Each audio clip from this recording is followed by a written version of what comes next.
కాకరకాయతో మనం రకరకాల వంటకాలు చేస్తూ ఉంటాం. కానీ ఇది మాత్రం కాకరకాయలో స్పెషల్ అనే చెప్పాలి. ఎందుకంటే దీన్ని మజ్జిగలో ఉడకబెట్టి, ఎండబెట్టి, తర్వాత వేపి, దీని మధ్యలో ఘాటు పెట్టి, అందులో కారం పెట్టి చేస్తారు. ఈ ప్రాసెస్ చాలా ఈజీగా ఎలా చేసుకోవాలో నేనైతే ఇప్పుడు మీకు వీడియోలో చూపిస్తాను.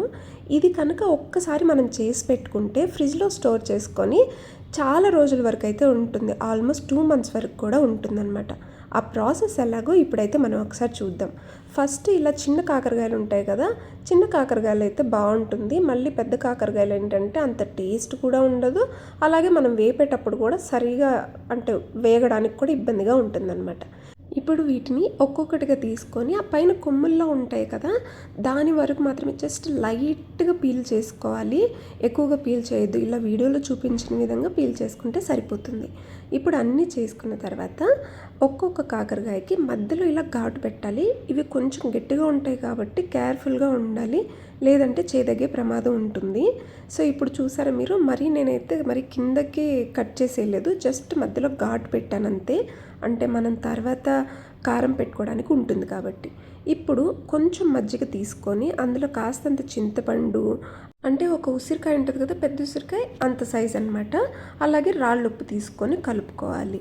అందులో ఈ కాకరకాయ ముక్కలన్నీ వేసుకొని పక్కన పెట్టుకొని, అలాగే పొయ్యి మీద పెట్టుకొని ఉడకపెట్టుకోవడానికి వీలుగా ఒక గిన్నె తీసుకొని అందులో మజ్జిగ, ఈ కాకరకాయలు కూడా వేసుకున్నాక కొంచెం తల వరకు వచ్చేంత వరకు కూడా నీళ్లు పోసుకొని స్టవ్ మీద పెట్టుకొని ఒక 10-15 నిమిషాల వరకు ఉడికించుకోవాలి.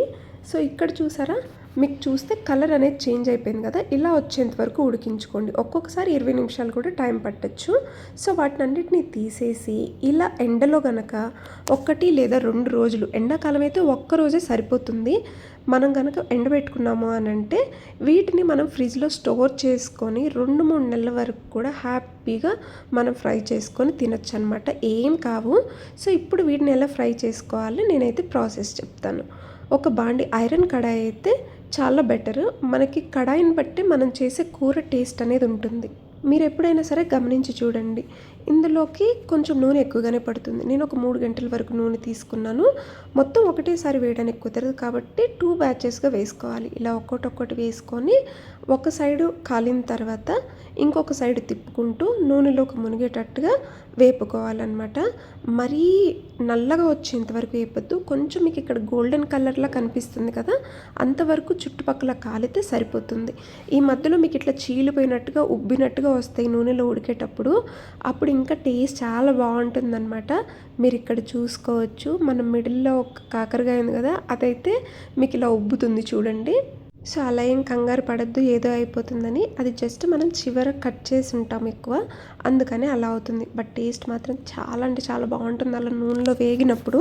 ఈ ఫస్ట్ బ్యాచ్ని తీసుకొని పక్కన పెట్టుకొని సెకండ్ బ్యాచ్ కూడా వేసుకొని ఇలానే వేపించుకోవాలన్నమాట. ఇవన్నీ కూడా పక్కన పెట్టేసుకొని ఇప్పుడు అదే నూనెలో అదే కడాయిలో ఉల్లిపాయలు, అంటే 1 లేదా 2, పెద్ద ఉల్లిపాయ అయితే ఒకటైతే సరిపోతుంది, చిన్నవైతే ఒక 2 అయితే సరిపోతుంది.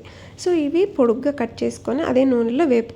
అవి వేగేలోపు మనం కాస్త ఒక 2 లేదా 3 చెంచాల వరకు కొబ్బరి కారం తీసుకొని ధనియాల పొడి, జీలకర్ర పొడి హాఫ్ టీ స్పూన్ కంటే కూడా కొంచెం ఎక్కువగా తీసుకొని, అలాగే పౌడర్ది జాగరి ఉంటుంది కదా బెల్లము, కొంచెం 1/2 టేబుల్ స్పూన్ తీసుకొని మిక్సీ పట్టుకొని అది ఏదైతే ఉంటుందో ఆ కారం అంతా కూడా ఇలా మధ్యలో మనం కట్ చేసాం కదా, సో వాటిల్లో పెట్టుకోవాలన్నమాట.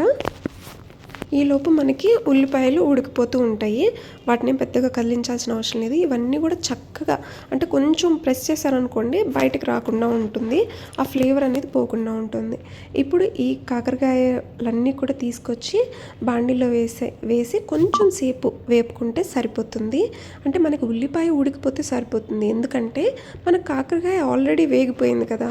సో జస్ట్ ఉల్లిపాయ వేగిన తర్వాత ఇవి కూడా 1 లేదా 2 నిమిషాలు ఉంచేసి ఏదైతే మనకి మిగులుతుందో కారప్పొడి ఉంటుంది కదా, అది కూడా వేసేసి కలుపుకోవాలన్నమాట.